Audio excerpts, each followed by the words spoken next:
Is. Well, good morning to you all. I will tell you, I have been just waiting with bated breath, or as my old seminary professor used to say, a worm on my tongue. That's bated breath. For the opportunity to be back with you. This little book of Ruth is perhaps, this is my estimation, it's perhaps the greatest of all the Old Testament books. Now, that's a pretty huge statement, but when we dive into this, I hope, it's my prayer, that you're going to see the incredible depth of this little book. 4 chapters, sits right in a very distinct time period, and it is a book that is so rich that you will come back to over and over and over again, I hope and I pray. So if you have your notes with you, in order for us to get into this book and get into it well, there is a tremendous amount of background information you need to have. So I'm going to ask you to play audience participation with me today. We're going to walk through a series of 12 questions. These 12 questions are setup questions because we're only going to tackle the first 5 verses today. Now, we're going to be in the book of Ruth for probably a year and a half. Just waiting for a response. That's paying attention. Well, and just to give this to you, the man that I studied this book under was in this book studying it for over 30 years. He's written multiple papers on it, multiple resources, so I may be giving you a different take than you've ever had on the book of Ruth, and I'm not going to apologize for that. The take that I look at for this book is going to open it up to you possibly in a way that's never been opened up to you before if you've ever studied the book before. So let's start. We're going to look at background that is chronological in nature. We're going to look at the covenantal background of the time. We're going to look at the cultural background of the time. And we're going to look at the conditions of the time before we ever get into these first verses. So I want to walk you through 12 questions. Then we're going to walk through the chronological look of where we are, the conditional look, the covenantal look, so that we get this great background before we ever launch into the book. And this today, if you were to hear a story that started once upon a time, the reason the author gives you once upon a time is to set you in a time and a place. That's what all of this background is. And if you do not have this background, you really can't understand the book of Ruth. So I'm going to apologize on the front end. This is a lot of information to kind of lay on you, but it is my prayer that through this information, you really get centered on where the book of Ruth comes from. So here's the first question. The Old and New Testament is comprised of 7 different types of literature. You have epistles, which are letters. You have apocalyptic literature, poetry, prophetic literature. What type of literature do you think the book of Ruth is?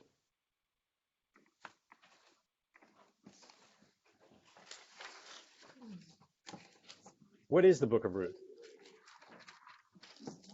It's a story. It's a story. That is a type of literature, and it's a type of literature called narrative literature. It is a story.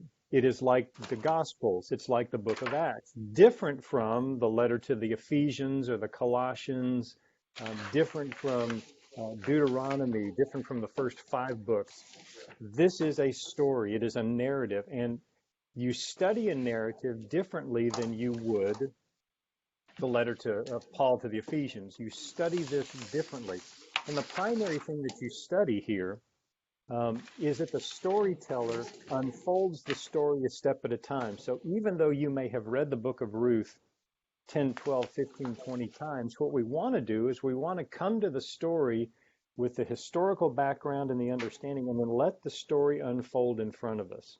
So we're not going to jump ahead. We're not going to say, oh, but this is going to happen, because if you'd heard this story for the first time as a Jewish audience, you wouldn't be able to jump ahead. The story would unfold. So we're going to pretend we're a Jewish audience, and we're going to let the story unfold on us. So who's the author of this story?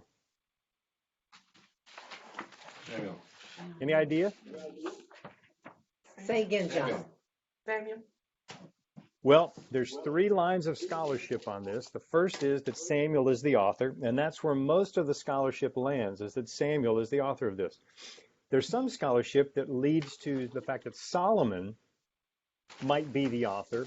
And when you look at the balance in this story between human wisdom and godly wisdom, you really could see the godly wisdom of Solomon coming into play. The third potential is that it's Naomi herself, because what we learn in narrative literature is there is typically a single main character.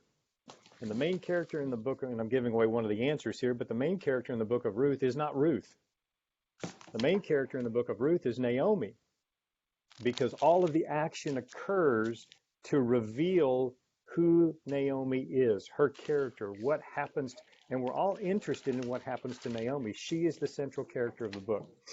So the author could be, and most likely is Samuel, but it could be Solomon, which leads to a really interesting play. It could also be Naomi. Who's the main character? Say it with me. Naomi. Naomi is the main character here. Yes, Ruth and Boaz, who gets introduced in chapter 2, are also main characters, but the primary character here is Naomi because we want to know what happens to Naomi. So when does the action take place? Do we know the time period in which the action takes place? Judges. Time of The time of the judges. We learn this in the very first verse. It came to pass in the days of the judges, the time of the judges. And we're going to walk historically through the major events of the scriptures up to this point to see us now in the time of the judges. There was an interesting cycle that happened in the time of the judges, and the cycle was this. The nation of Israel would be enjoying the prosperity and the blessings of God, as so often happened with the nation of Israel, and frankly speaking, what happened with us as well. When we are enjoying the blessings of God, we have a tendency not to be dependent upon God. And so they would become disobedient. They would fall away. What God would do is he would bring oppression on them in some form or fashion. There would be oppression that would come upon the nation to drive them back to dependency. The nation would cry out for a judge. Probably the best well-known judge is the guy with long hair that gets his locks cut off, but very strong guy. His name is Samson. Samson.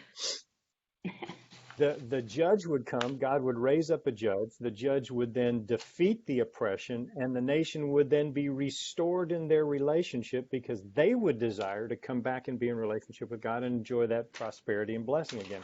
That's the cycle that happens in the book of Judges. So we're in that time, the time of this cycle, prosperity, loss of dependence, oppression, crying out for a judge, the defeat of the oppression, and the reestablishment of that relationship with God. That's the time of the judges. So who's the audience of the book? Who is the book written specifically for? Who are we pretending to be? Israel? Right. The book was written for the nation of Israel. And because it's included in the canon, it's also then we can learn, and the book could ultimately be written to us. But if you are a Jewish audience, this book is written specifically, this story is written specifically for a Jewish audience.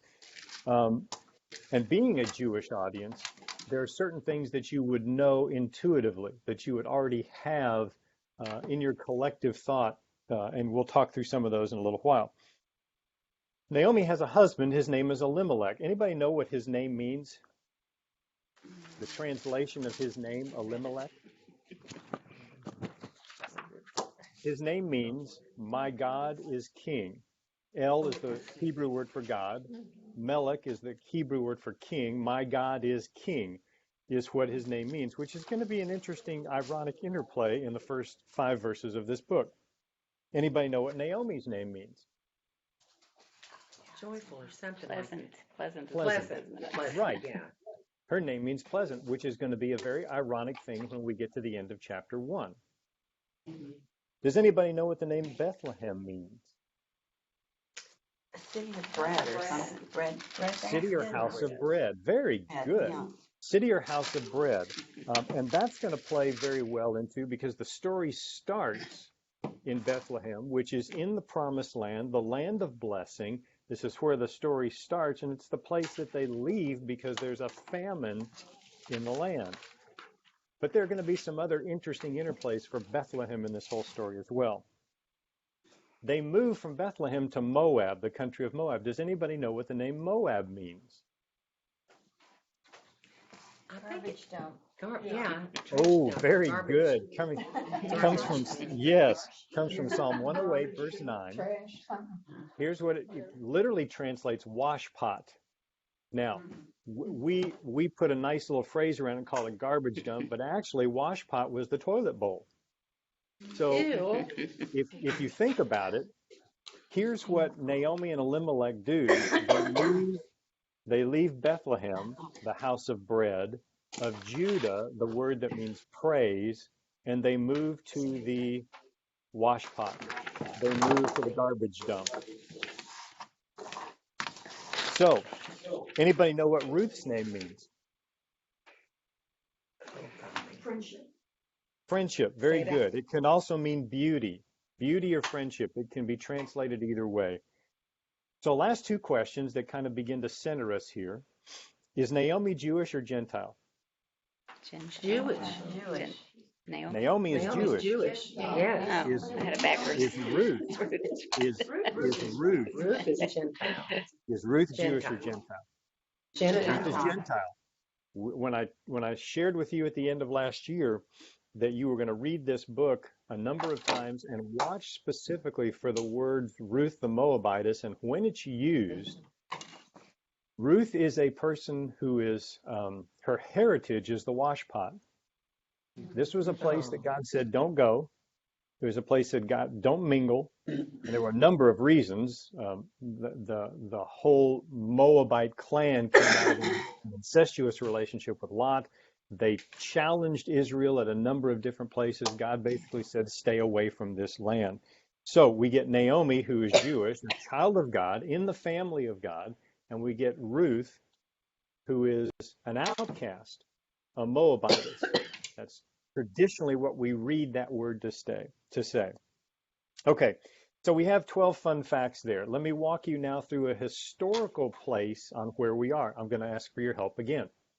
This historical place, we're going to walk through the main points of the Old Testament scriptures from Genesis 1 until Judges. Very quickly, let's start with, in Genesis chapter 1, in the beginning, God did what? Created. He created. So we have the creation story in Genesis chapter 1 and Genesis chapter 2. In Genesis chapter 3, we get the serpent who comes on the scene, and we actually get Adam and Eve and the, starts with an F, the fall, right? Yes. You tracking with me? We get the fall. We're looking historically, chronologically, what happened. Fall occurs. Cain and Abel, Adam and Eve. We then move to this guy with a boat. Rains 40 days, 40 nights. His name is Noah. This is actually the flood account in Genesis chapter 9.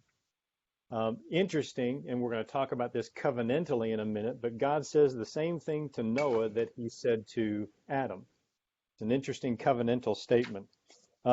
Once we get the reestablishment after the flood, God tells humans, don't gather in cities, stay a nomadic people. And the reason he wants them to be a nomadic people is they are incredibly dependent upon themselves. If they go in and start building cities, they will be dependent upon each other. So he says, don't build cities. What do the people do? They go build cities. Right. And in the middle of this particular city, they build this tall structure that is called the Tower of Babel. God says, nope, we're not going to do that. In fact, he asks them, what is this tower? And they say, we're trying to reach up to you to be like you. And so he destroys the tower, he scatters the people, and he creates languages so that they become dependent upon him again. From the Tower of Babel, we get to Genesis chapter 12, where now he calls a single man out. The man's name is Abraham. And out of Abraham begins this a promise that he makes to Abraham that through Abraham there will be land, seed, blessing forever to the nation that he will create out of Abraham. This then starts a series of men who come to the surface that are called the patriarchs. Abraham, Isaac, Jacob, and Joseph. Those four comprise the patriarchs. These guys who were they were Jewish, they were men of God, but they were the people through whom God revealed himself. I'll put it that way. So we have the patriarchs. The patriarchs end when we get to the point that now the nation comes under the oppression of the nation of Egypt, and God, through one man, Moses, decides he's going to get them out of Egypt, and this is called the Exodus. Exodus. So we get this entire book on the Exodus that comes at the end of the patriarchs. Through Moses, he now pulls his people out.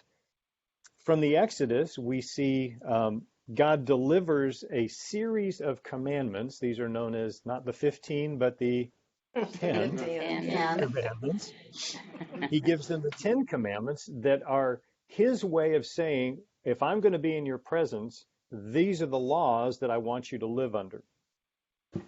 The 10 commandments then move from there, and Moses takes them to the very edge of the wilderness, and they have 40 years, a generation that has to, literally a faithless generation that has to be removed, 40 years to bring in a faithful generation. This is called the wilderness wanderings. At the time of the wilderness wanderings, Moses actually goes to Moab, interestingly enough, and God delivers the law to Moses, who brings it back to the people. The law itself in Deuteronomy is this series of, it's a series of commandments of the way the nation is to live if a holy and righteous God is to live in their presence. Remember, go all the way back to the garden. God walked in the cool of the day with Adam and Eve hand in hand. But since sin came, now God puts a series of requirements on them that if I'm going to live in your presence, you must do this. This is how you holy God in your presence to live this way. And that's the law. We now come to the edge of the promised land, and we get this wonderful battle. It's called the Battle of Jericho. The Battle of Jericho is the last thing that has to occur before God gives Abrahamic promise of giving them the land. They move into the land, which is called the Promised Land. The Promised Land, God makes good on his promise. And ultimately, when they come into the Promised Land, now we get to the time of the Judges, which is where the Book of Ruth now begins. So we see this incredible statement all the way through historically from Genesis all the way up to the Book of the Judges. And one thing is very clear. God has been unbelievably active in his creation. He has been incredibly active with his creation of people all the way through bringing a nation into existence and into the Promised Land and being faithful to his covenant promise. So you kind of have now the historical, chronological look of where we are. Let's look very quickly covenantally at the promises God has placed on the people. Because if you were a Jewish audience listening to this story, this is all background information you'd already know. This is as if you'd studied the Constitution. You'd known the history of America. This is the history of this nation, and every person knew this. So let me talk to you about the 4 covenants that are actually in place, because these are God's promises on the nation. In Genesis chapter 1, we get the Adamic covenant.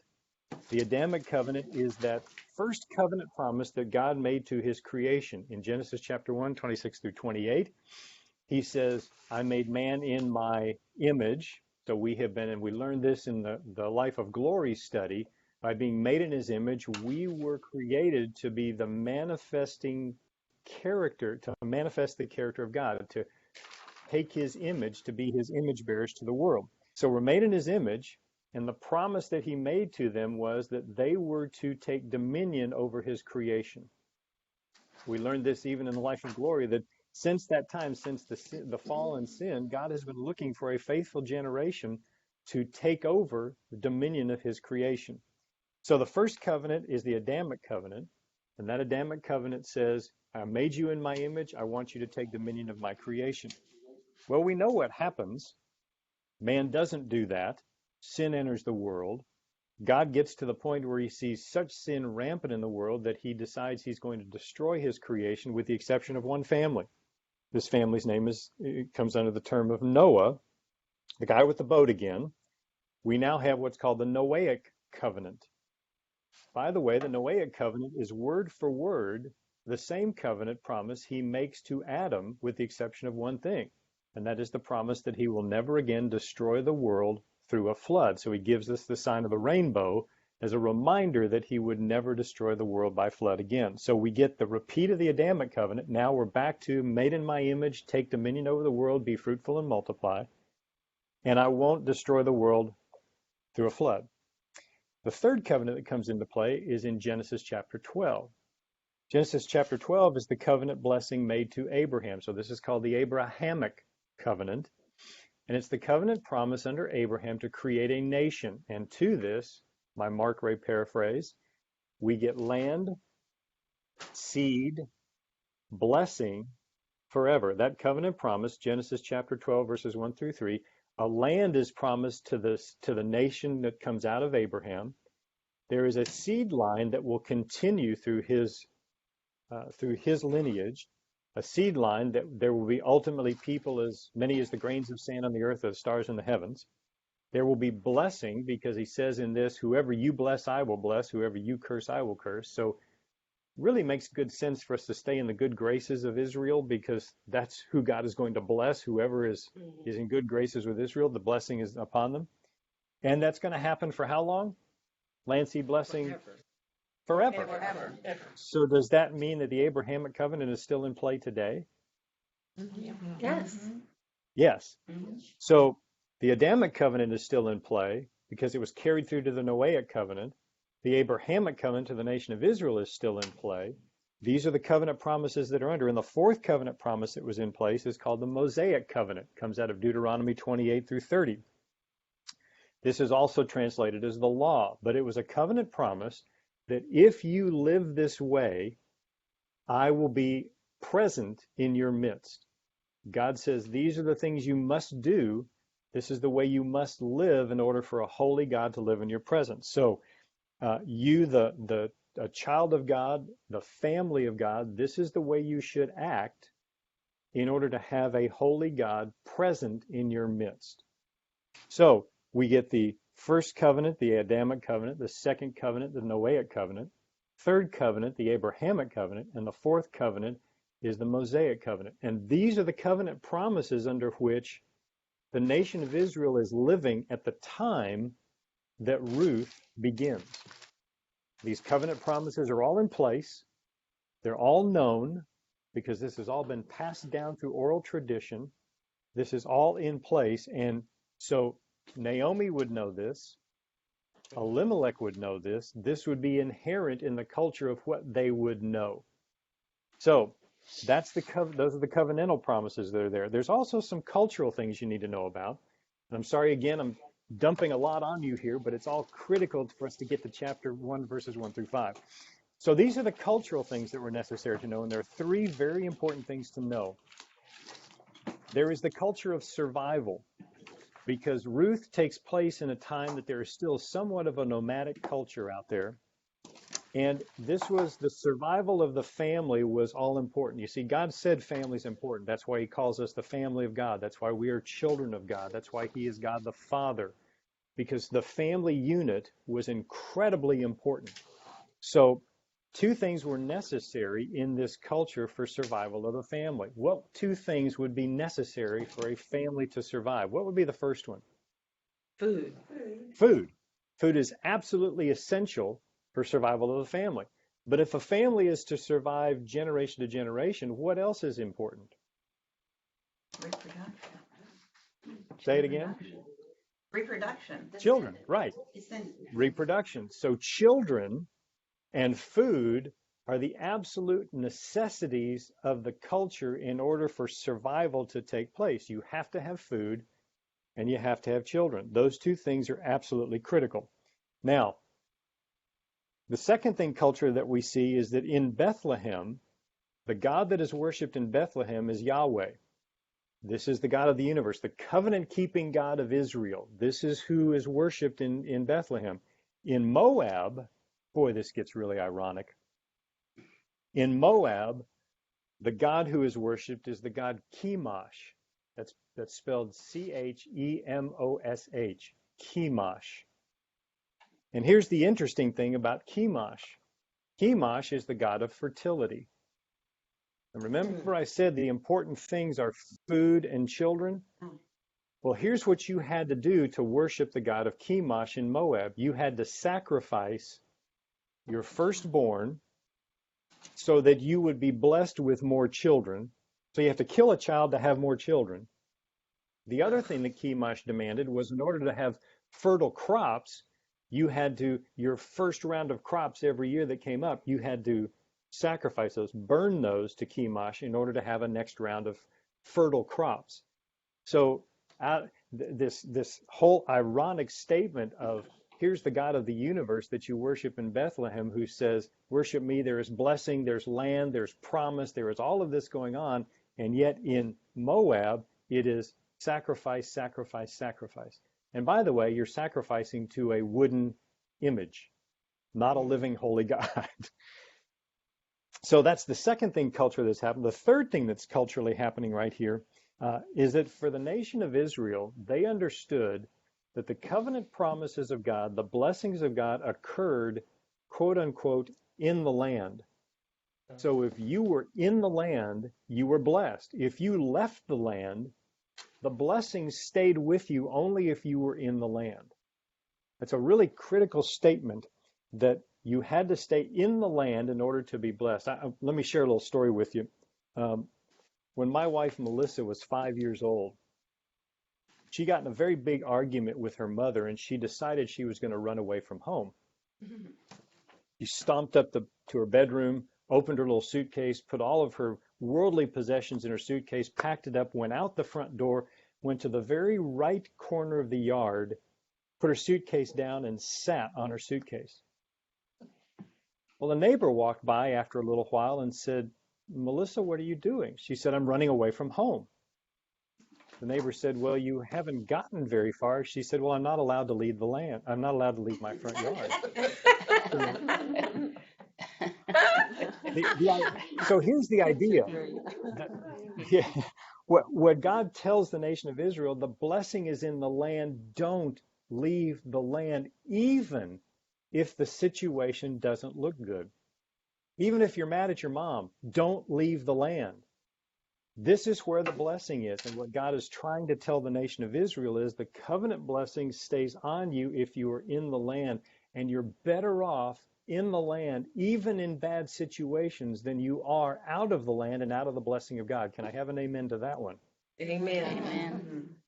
We are always better off. And let me make the spiritual reference here, because we're going to make this all through this little book. We are always better off in Christ, in the land, in the blessing of Christ, than we are, no matter the circumstance, being out of fellowship with Christ. There's the New Testament spiritual translation. So we have the cultural situation is we have survival, which is literally you have to have food and children. You have to have service, who you're going to serve, the God Yahweh or the God Chemosh. And then you have this sustenance. The sustenance of blessing is only recognized when you stay in the land. So now we've looked historically, we've looked covenantally, we've looked culturally. Now I'm going to give you your final one. This is to look conditionally at what was happening. Let me read to you Judges chapter 21, verse 25. Judges 21, because we said we're in the time of the judges. So this is the prevailing statement conditionally that was over the nation. In those days, there was no king in Israel, and everyone did what was right in their own eyes. Here's the conditional statement that was over the nation of Israel at the time. Everyone did what was right in their own eyes. I could say it this way, there's nothing new under the sun. We still today, and I'm sad to say it, when every time I come to the book of Ruth, I am convicted over and over and over and over again how I am a person that the first response I've got is not the response of God, what do you want me to do? My first response many times, too many times, is I want what I want when I want it. This is what I want to do. Everyone did what was right in their own eyes. And it's interesting to note in the time of the judges, there was no king in Israel because God was in personal relationship with them. They then ultimately will ask for a king because they no longer want God to be their king. They no longer want a holy and righteous God to be their king. They want to be like everybody else. Well, gee, you've heard the term that we want to be culturally relevant. Doesn't culturally relevant really just say we want to be like the culture? And here's the way the culture operates. Everyone did what was right in their own eyes. This is the cultural statement. So what this says is that there is an incredible statement made in the book of Ruth of human wisdom versus godly wisdom. What happens when we follow human wisdom versus what happens when we follow godly wisdom? And there is going to be a huge interplay between these two. Ultimately, the question is asked, who are you going to trust? Are you going to trust your own wisdom, what the culture says, what humans say? Or are you going to trust what God says? And when you look back just at the book of Ruth and what's happened previously, and you see how God has blessed, the promises he's made, how faithful he's been to those promises, you have to ask the question, why am I not trusting God? Because he has shown himself faithful over and over and over and over again. And yet, I'm sad to say, how many times I do what I want to do, what's right in my own eyes. It's an incredibly convicting statement. It's one of the reasons why when the first time I ever taught this book to a group of guys and they said, oh, this is a chick's book, I said, you are absolutely wrong. This is not a chick's book. And John, I'm glad to see you're in this group today. Yes. Because this is not a chick's book. And as a matter of fact, we're going to find it is an incredibly convicting book. And this is one of the convicting statements. How many times do I find myself doing what's right in my own eyes based on human wisdom rather than what's right in God's eyes based on his wisdom? So are we clear? Any questions where we are up to this point? We have covered a tremendous amount of background history that was intuitive. It was naturally known to a Jewish audience. But you kind of have a little bit of the background, correct? Correct. Are we good? Questions? Yes. Okay. Let's look at, we're going to start with Mark? Ruth chapter 1. Mark? Yes. Yes. I have a question.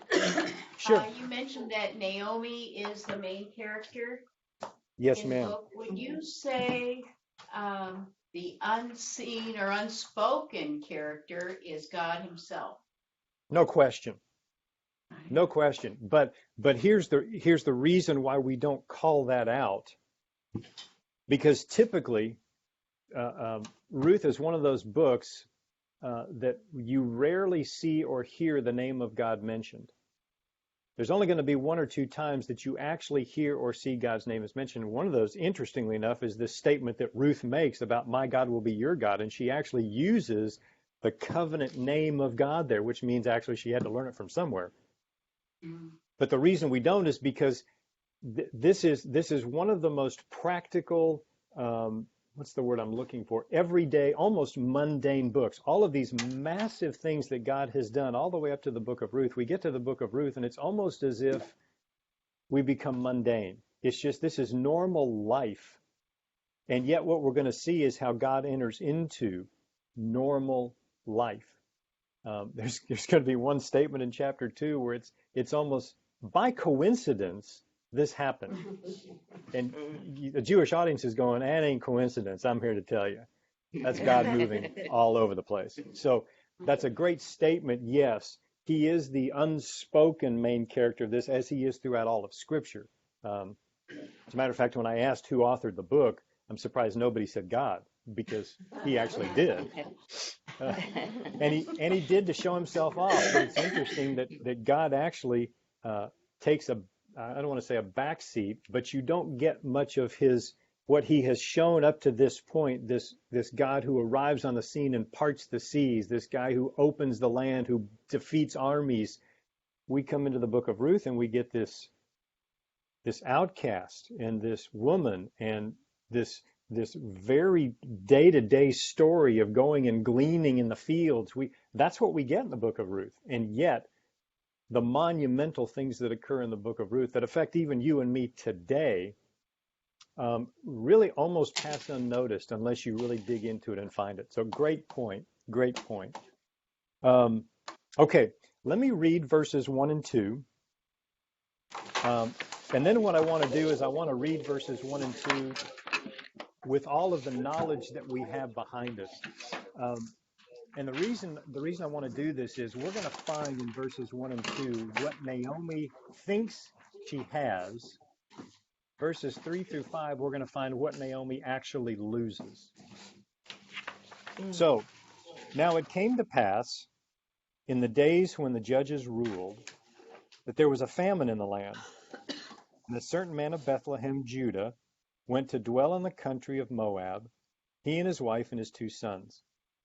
The name of the man was Elimelech, the name of his wife was Naomi, and the names of his 2 sons were Mahlon and Chilion, Ephrathites of Bethlehem, Judah, to the country of Moab, and remained there.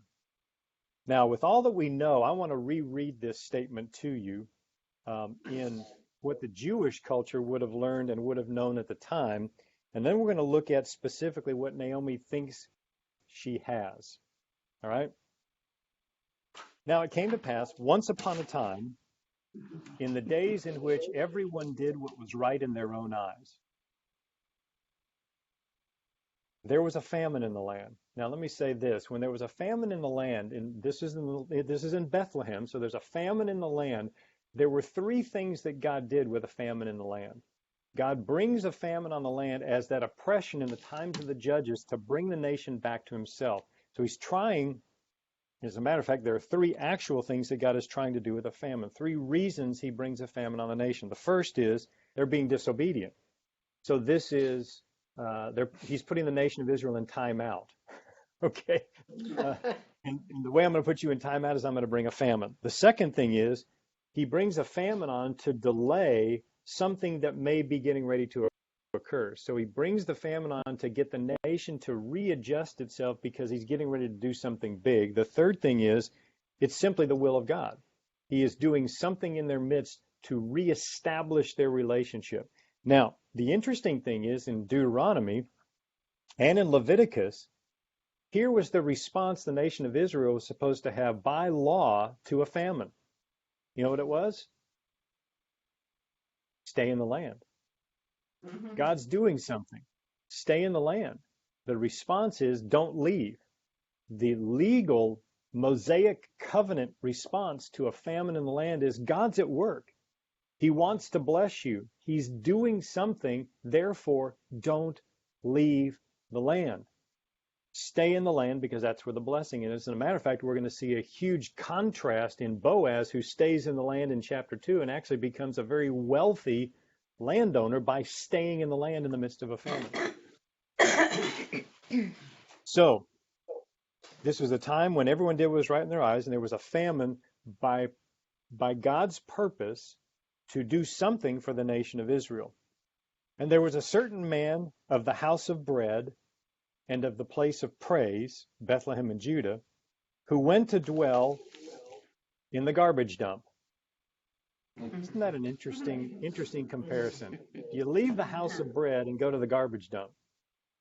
And you leave the house of bread because there's a famine, which the Mosaic response was you're supposed to stay in the land so you can be blessed, but you leave that to go to the washpot thinking you might be blessed in the washpot. Is that human wisdom? I'm going where I think there's food versus godly wisdom that says stay in the land because I want you blessed. And he went to dwell there with he and his wife and his 2 sons. The name of the man was, My God is King. Isn't that an ironic statement? That if my God is King, why am I not staying where my God is King instead of moving to the place where the God who wants me to worship him tells me I got to sacrifice my firstborn? Whew. The name of his wife was Pleasant, who won't be at the end of chapter 1. And the names of his 2 sons were Mahlon and Chilion. Now let me just tell you how far Elimelech and Naomi had walked away from God. Mahlon and Chilion are covenant curse names. Mahlon means sickly. Mahlon means sickly, And Kilion means failing. So they go to the land of Moab, the washpot, and they've named their children 2 covenant curse names, sickly and failing. How'd you like to have that for your name? What this tells you is when you go to a culture, do you become more like the culture, or does the culture become more like you? You have a tendency to take on the culture itself. When my wife and I lived in West Texas, we lived in Midland for 5 years. I will tell you, we learned all about the culture of the oil industry. And I learned more about the oil industry than I ever wanted to learn about the oil industry. But I also learned about dust storms and deserts. And there was a certain part of the culture in West Texas that began to be infused in us. You take on the culture. They took on the culture here. They named their 2 sons, Mahlon and Kilion, Ephrathites of the house of bread and praise. And they went to the country of Moab and remained there. Now, so they moved to the washpot. And as a matter of fact, notice that the storyteller tells us they went to Moab 2 times in the first 2 verses. It's very important to the storyteller to tell us they've gone to a place they're not supposed to go. Based on the covenant response to God out of the Mosaic covenant, they were not to go to Moab. They were not to stay there. They were to stay away from there, but they were to stay in the land where there was blessing in the middle of a famine. Make sense? You got the phrasing? So here's what Naomi has when she leaves Bethlehem. She still has a husband. She has 2 sons. And she's going to a place where there is supposedly food. That's the human wisdom side of what's happening. So, Mark, can I ask a question? You sure can. Okay. I'm assuming that her 2 sons were born in Bethlehem. Yeah. So they were little kids when they moved to the dump. Yes.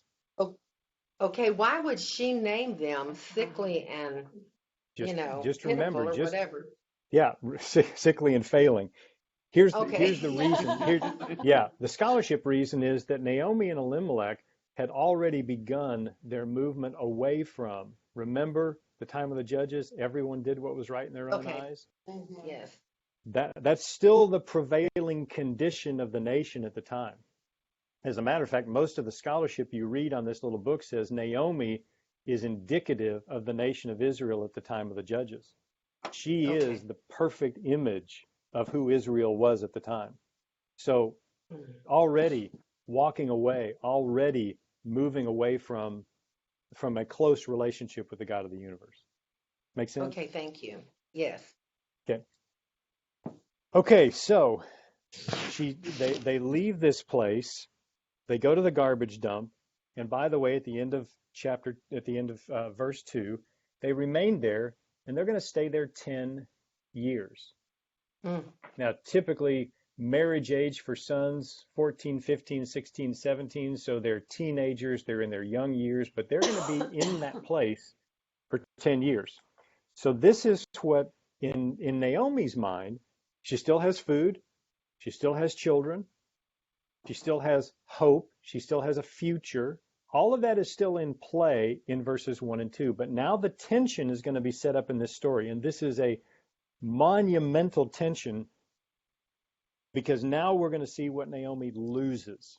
And I want you to just hear, as I read 3 through 5, listen to what she loses. And imagine you're a Jewish audience, you've never heard this story before, you now hear of this woman, and you know they were not supposed to have left the land.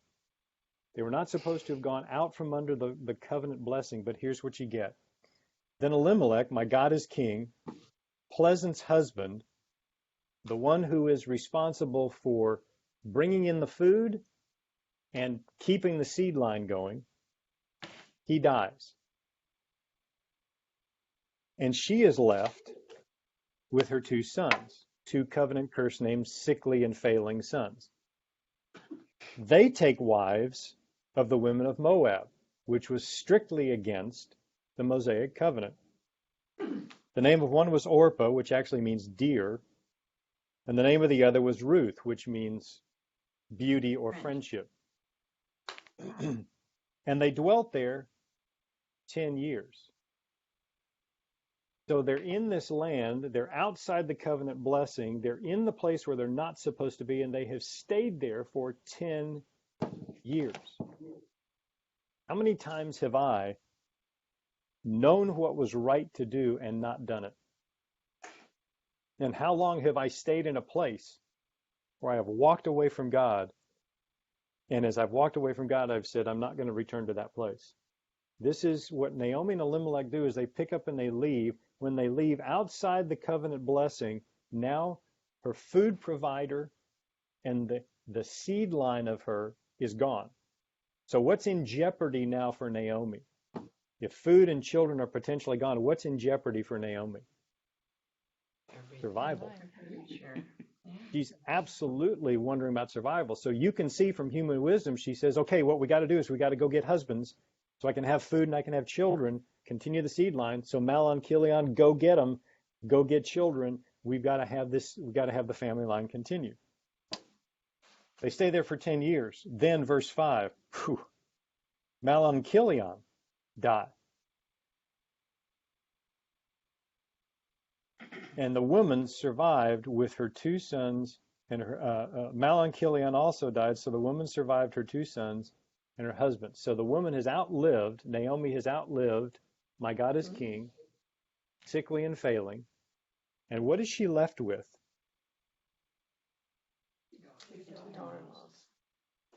She's got 2 Moabite daughters-in-law. Now, let's think about what she's actually lost. And I want you to do a little bit of deep diving here with me. What has she actually lost? So get practical with me for a moment. If she doesn't have a husband and she doesn't have sons now, what are the 2 things that were necessary for survival? Food and offspring.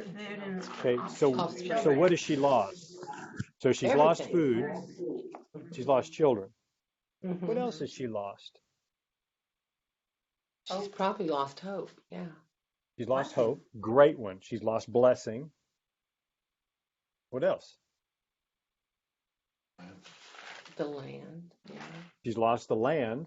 We're going to find this out later. In order for her to stay solvent, she's actually sold off her old land back in Bethlehem. What else has she lost? What's the most important thing that she's lost? God. She's in a land without God. Yes. I have never heard it put that well. She is in a land without God. Just think again. She's outside the blessing. She's outside the covenant. She's lost her children. She's lost food opportunity. She's left with 2 outcast women, and she has no hope, no legacy, no heritage, no family, and she's lost God because she's walked away from him. Have you ever felt like that? Have you ever been in a situation where you just feel like, God, I don't even know where you are. I have no clue how to find you. I have no clue what's going on. She's lost food, children, land, blessing, hope, heritage. She has ultimately lost God. If you are Naomi, what are you thinking right now? Where did I mess up? Helpless. Come on. What? No future, no hope. What else are you thinking? I mean, if this happened to you, what would you be thinking right now? Yeah. How can I get back? Yeah. What can I do to restore? Ooh. What? Okay, Where can now I I go? want you to hold on to that thought, because here's the question. You've left it. Why in the world would you want to go back? Maybe she remembered the land seed blessing. Could be. Could be. She And we're did gonna- have a husband who, at one time, probably led them in scripture and told them of, because in Deuteronomy it says, write this on the doorpost, put it on your head, talk Yep. about it day and night. Well, here's an interesting thing, Diane. Ruth, we're going to find out at the end of chapter 1, Ruth learned something about God from somebody. From somebody. More than likely, she learned about it from Naomi, which means Naomi said a lot of things, but didn't do what she said. There's this huge, listen to what I say, but don't follow what I do. And we're going to find some, we're going to find some really difficult things that Naomi says and does at the end of chapter 1. that continues through chapter 2 and chapter 3 that play out from where she landed and what she's thinking right now. So this, I have no hope, I have no future, there's no children, there's no food, I'm sitting in the wash pot, I've got two outcast daughters-in-law, there is nothing left for me. Now, what would be her view of God right now? Is her view of God big or her view of God small? Way small. Bitter, angry. Yeah, Mhm. well, she's going to say that, and she's going to say that because God did this to her, but her view of God, is she viewing God right now as a God who could do anything? Who could part the Red Sea? Who could? I don't Who think could- she has a view of God at all right now. She's not even thinking of him. Well, she will, and I'm gonna argue that point when we get partly through chapter 1, because there's a remnant of it sitting there. But Good. but this huge play in Naomi, well, and this is part of my argument of the book. Too many times we think of Naomi as this marvelous character. Look at her incredible faith. What I'm going to show you in chapter 1 and 2 and 3 is that Naomi is walking in human wisdom after human wisdom after human wisdom after human wisdom. Not till we get to the end of chapter 3 that she goes, oh, God's actually here, and he's actually doing something. And it's really fantastic what he's doing. It's time for me to close my mouth and let God do what God can do. That's going to be an incredible opening point. But until that point, she is she's a scheming. Her care is really for herself. There's this incredible statement about her, and I don't want to be too harsh on her because she actually does tell Ruth, "Look who God is." But what she really tells Ruth is, "Look who God is, but by the way, that's not for me." And she's actually going to tell him, by the way, it's not for you either. So there's some pretty harsh things that are going to be said at the end of chapter 1 into chapter 2 and chapter 3, because what this is, again, a reflection of the nation of Israel that was disobedient to God, that had walked away from God and said, I don't want to be under your blessing. I'm going to do what I want to do, when I want to do it, how I want to do it. Everything that was done in what was right in their own eyes. So what Naomi lost is basically everything. What Naomi doesn't have, she has no hope, no future, no food, no children, nothing. And we're going to see her blame this on God, when in actuality, who left the land? Who left the blessing? Now, I want to put one thing to rest if you're thinking this, and John, I'm going to ask you, this is a group of women I'm talking to with the exception of John, because the question has been raised, yes, but she was being obedient to her husband. Here's the difference. Yes, she was being obedient to her husband to leave the land, but when her husband dies, she stays in the land for 10 years. Yeah. That's, Can't blame him anymore. that's right. Can't blame him anymore. So let me ask you, what I want to do to conclude today is I want to walk you through I want to walk you through 5 questions, and then I'm going to leave you with a story. Okay. First question is this. What have I lost that needs to be found? Have I lost a relationship with God? Have I lost my faith? Have I lost hope? Have I lost whatever it might be? What have I lost? And to do some real soul searching, what have I lost that needs to be found? Akin to that question is this. What area or areas of my life have I walked away from God?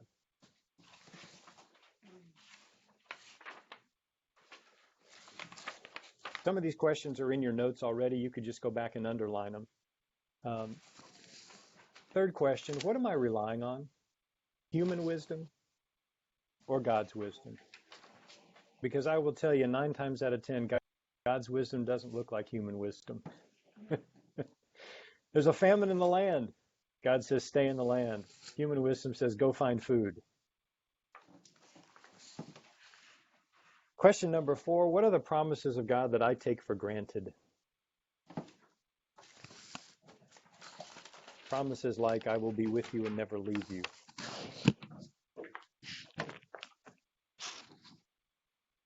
And the fifth question, what does God want me to do about it?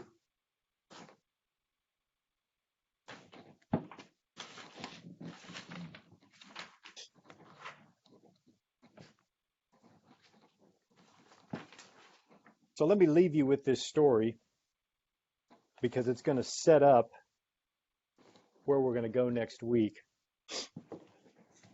There was a son of a father that at one time was working in the father's company, and it became known that the son embezzled money from the father's company. Fearing the wrath of his father, the son takes the money and flees to a completely different state. The father hires a private investigator to go find the son. And he finds him one evening in this other state in this seedy bar where he's sitting in a back room all by himself. This is an older building in which there is only one entrance and exit, and it's the front door. The son is sitting back in a corner booth. The investigator walks in the door. The son recognizes this investigator, and he immediately gets up and runs for the door. The investigator grabs, just as outstretched as he can, grabs the coat of the young son and pulls him back in, and he says, wait, I have a message from your father. And he hands him a letter. The son takes the letter. He looks at it, and he sees that the letter is actually a pardon from a judge for embezzling the funds. It is a written document, a legal document that says he's now been pardoned from embezzling the funds. The son takes that note, rolls it up in a ball, throws it on the floor, and he says, I still have to face the anger of my father, and I cannot do that.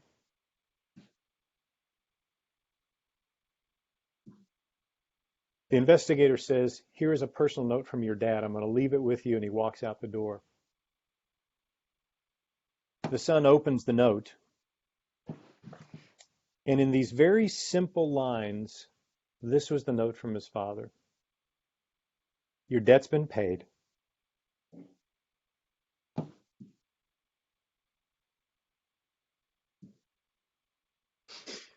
Your wrong's been pardoned. Your father loves you. Come home.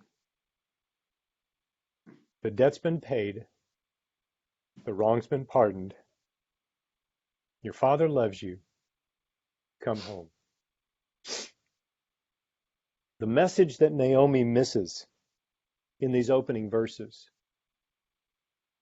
is that she is loved so deeply by the Father, and that all of the promises of God are laying at her feet if she will do one thing. Come home. Come back to the land of blessing, where God can shower you with the abundant blessings of being in the land, the covenant promise of being in the land. When we're lost, sorry about that, that's a little emotional. When we're lost and we need to be found, what God says to us is, your sins are forgiven, your debt's pardoned, your wrong's been paid. I love you. Come home. What you find is that there is a place of blessing. And that place of blessing is in a relationship with the Father through Christ, led by the Holy Spirit. This is going to unfold for Naomi. And interestingly enough, it's going to unfold for her through the incredible nature of two people, an outcast named Ruth and a son of God named Boaz. She is going to learn. You're going to hear scholars over and over again say this is a love story, and I am absolutely convinced this is a love story, but it's not a love story between Ruth and Boaz. This is a love story of two people for the God of the universe. And it's how their love plays out and affects Naomi through this whole book. That's what we're going to uncover. Thank you for letting me take this time to just pour out on you all of this content, but I think you're going to begin to see that was absolutely necessary for you to place yourself in the midst of this, to understand where we're going with this little book, and to see the richness of this. Questions, thoughts, comments? Excuse my emotion. That's No, we're all crying. You don't hear Yeah. us sniffing? just the reminder that God calls us home all the time, calls us back to the blessing of being in his presence is just, it's beyond me. So Mark, I'm so questions, thankful that you backed up and did all of that, because it's bringing this book alive. I mean, I read it for the last several weeks, how many times, but when you begin to know the background and put it all together, thank you for doing that. Thank you. absolutely. I will tell you, it's not an easy look at the book because we typically want to see Naomi as a hero, and she's not. In the first 3 chapters, she is not. But we see God using the circumstances, Naomi, Ruth, Boaz. We see God using every means he can to bring Naomi back into being blessed by him. And that's what he calls us to. And that's where I see myself in Naomi time and time again. And it's difficult sometimes to hold the Naomi mirror up to my face, where I'd really like to say I'm a Boaz or I'm a Ruth, but too often I'm Naomi. Thank you all. I appreciate it. Are there questions? Are there anything you want to talk through real Y'all quick? have questions, now's the time. He's here. I was just thinking, as you were telling that story of being a prodigal, how Naomi is in a far-off country. Yes. And how I can be in a far-off country. And until I come to my senses, until she comes to her senses, a light bulb clicks on. Yep. Well, and the beauty of the prodigal story is, where's the father? Father's waiting for you to come home. The call is out there to come home. It's a beautiful story. Come back to the land. Come back to the blessing. Yes. So we're going to be next week, we're going to be in verses 6 through 14. Be a good idea. And there is one repetitive statement in verses 6 through 14 over and over again. We're going to dive into some Hebrew next week. It's going to be a whole lot of fun. We're going to actually dive into 5 Hebrew words that will basically open up the whole book for you. So be looking for that. And any other questions?